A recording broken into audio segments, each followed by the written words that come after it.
Hi, my name's Eleanor and this is my object. It's a crocodile from Papua New Guinea. When I was a little girl, my family and I went to live in Port Moresby. I was 4 years old, and I remember flying into Port Moresby and seeing the lights outside of the city of Port Moresby, and my brother saying, that's the city we're going to live in. And we went to Port Moresby because my father was a biologist and he was going to work with the locals there to set up a crocodile farm, and hence this lovely crocodile here.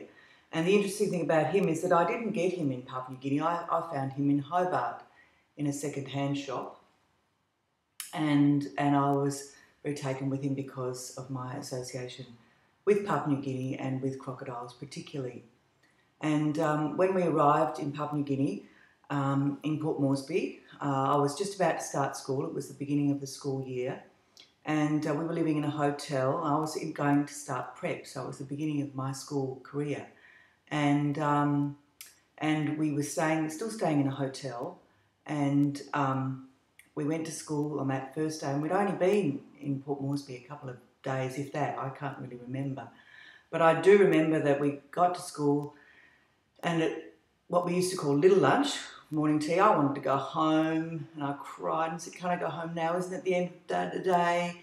And then they made me sandwiches, lots and lots of sandwiches, tomato sandwiches with salt and pepper, and I didn't like them either at lunchtime, so I wanted to go home. So the whole thing was all a bit sad and hard.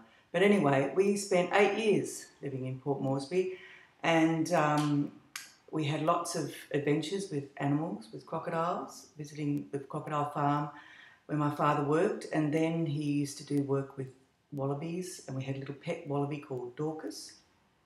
And we also had crocodiles, baby crocodiles that came to stay with us and lived in the bathtub. And the funny thing was that my grandmother was coming to stay from Melbourne, and she came to stay, and we went to pick her up from the airport, and when we got home, the crocodiles had all escaped from the bathtub, and they were under her bed. Anyway, that's my story for the story booth.